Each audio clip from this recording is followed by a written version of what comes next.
Ka Deputy Commissioner jangka West Khasil District ka Hema Nayak menta kasngi kalayo ban play pajba e kayo thamai bla tibru kum ka Marngor Farmers Market ka badana po kasnong Marngor ka wai ni kisnong hakathan nong ston CNRD block West Khasil District ya kate kayo thamai la baiting ka dak aifat ka blakot chedu ka saupsan lak tingka lengba ka Megalam Meghalaya Livelihood and Access to Market Bat kabala Penteri Kampat da Meghalaya Basin Management Agency MBMA. Bat nalor kete ke sausan lak kasnong ru kala penlut lang hadu saulak shiteng. Hakabay day bat kejing penyo e kete ke jaka ban penlong e kete ke yo.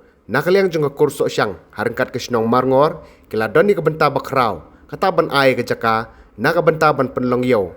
Kabadai ru hakaput bat kasnong mau belay mau jenoin kabala jukot kum ke yo jatra. Bat kabadang habru hapo uput usam ke hima dobo sopo simship kajingwan ra e ketege yo ha ketege jaka kalong kum si benta ban penmentoi kinong rep kathan namar shibun ki marep kimi na ketege than khamtam e ubiskot ubalalong uwe ne gijingthung ubala seiso bat yagyo bha na ketege than bande habaro ko we gejela bat ban shalan rude shabar ke jela ha ketege sngi play ketege yo nalor ke DC Lasaki dengan jingdon langru uba AS Shooting, Deputy Project Director MBMA uba Gideon Karmau Plang, Executive Director Technical MBMA uba AR Nongklau, District Project Manager West Khasil District, ba Destoran Yau Pniau, Sekretari Kehima Nobo Sopo Imship, ba WB Sosyang, Saudar Kesnong Marngor uba Dwinglang Sosyang, Menteri Kekor Sosyang Kipaj ba bat kiwe-kiwe. When we talk about these kind of initiatives, even at the department level or the district level, state level, these kind of initiatives, especially in the village areas, it's quite difficult. So I understand how challenging it must be to think about this initiative in the beginning and to make it possible and to bring the entire community together from this village and to make this happen is not a small achievement.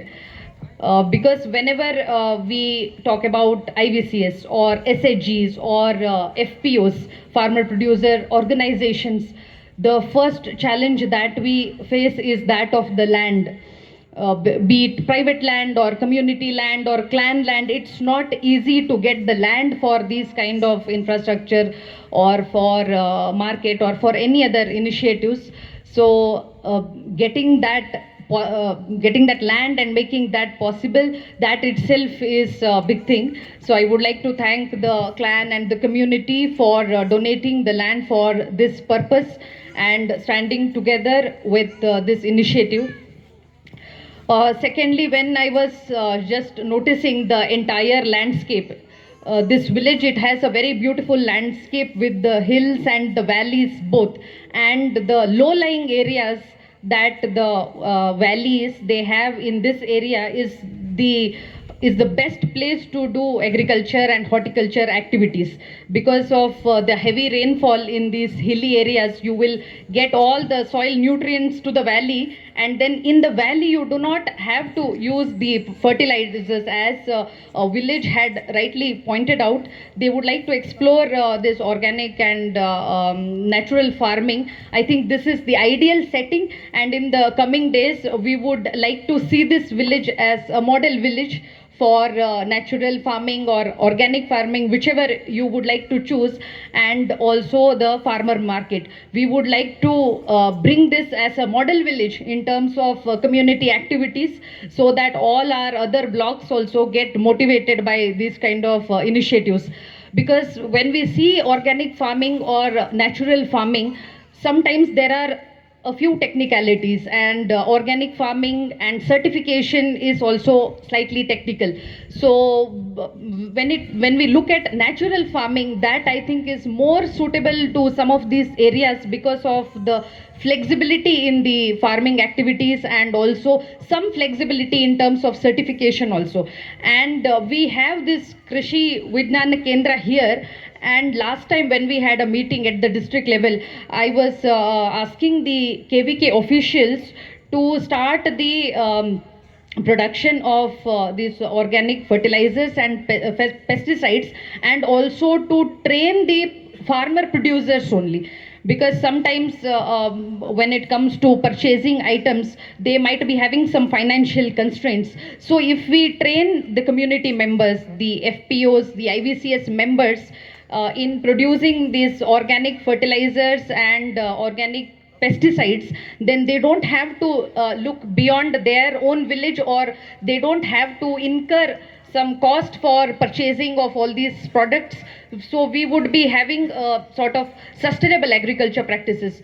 Otherwise, what happens sometimes, every season could be different. When we look at the farmers in Meghalaya, they are highly vulnerable section. I have seen the middlemen from Assam, be it from Guwahati or from other districts.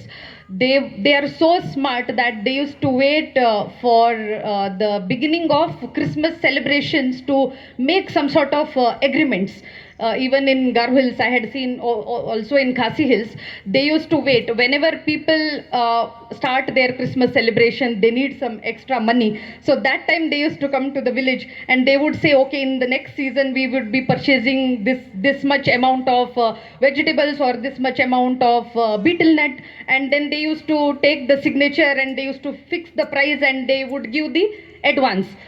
Because people are vulnerable, they don't have money at that time, so they would agree for whatever price and they would fix the betel nut rate, and then they will have to sell it at that low price in the next season, even though market price is higher. So this, if we do not make it sustainable at the village level, if we do not make it cheaper to grow different crops, be it agriculture or horticulture, our farmers will not be able to make it sustainable, and they would get into this vicious cycle where they will have to depend upon the middlemen for this, and also they will take some advance, they will take some loan.